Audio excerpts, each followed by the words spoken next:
Karena cukup lama saya harus nahan fakta ini, mohon maaf yang mulia.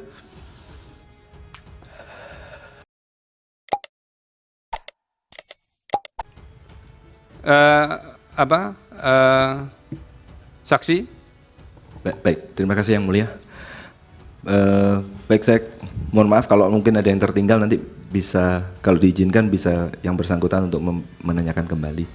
Jadi saya mulai menjawab dulu. Saudara saksi, kalau yang mirip dijawab gabungan saja, nggak Ya, usah per orang baik, ya, supaya agak lebih efisien juga.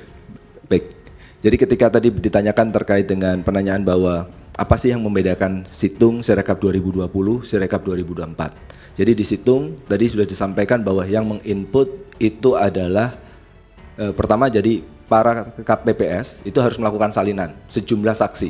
Dan itu relatifly kalau kita bicara itu juga relatifly yang sangat membuat capek buat rekan-rekan di KPPS ya. Habis itu yang nanti akan melakukan scan, input dan kawan-kawan itu akan dilakukan oleh teman-teman di kabupaten kota. Di Situng 2020 itu sudah mulai diotomasi gitu ya, tapi jumlahnya hanya 3 halaman.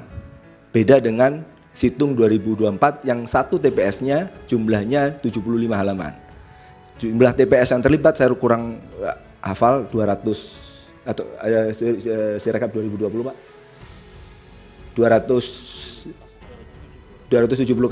kabupaten ya. Kalau yang ini jumlah pemilihannya lebih banyak, jumlah TPS-nya jauh lebih banyak. Kalau nggak salah sekitar 200 ribuan seperti itu. Jadi secara scale itu berbeda kita bicara. Nah, ketika kita bicara terkait dengan bagaimana development Sirekap itu gitu ya. Nah, kami memiliki ada tim tester, ada tim developer, ada tim security, tim infra, tim basis data. Dan itu tim yang segregated. Karena saya kebetulan adalah security, jadi saya harus ngecek semua kerjaan. Makanya kayaknya itu sebabnya saya yang harus datang ke sini untuk menjawab pertanyaan di majelis ini. Oke. Nah, ketika kita bicara terkait dengan apakah mungkin orang di dalam itu melakukan pengubahan atau seperti itu. Kalau kita bicara, kalau dia punya authorization, dia bisa.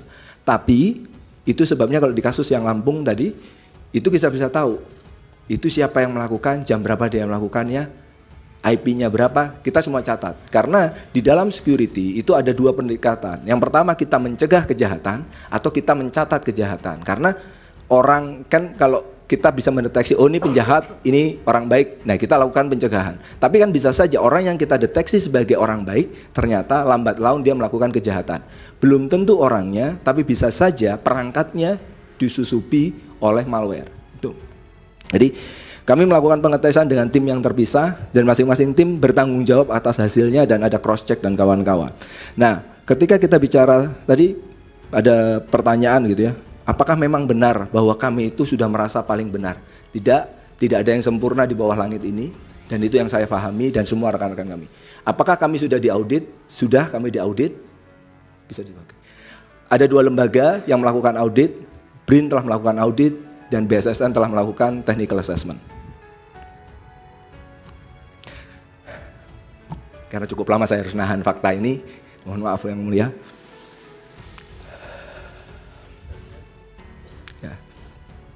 Nah, jadi kami sudah diaudit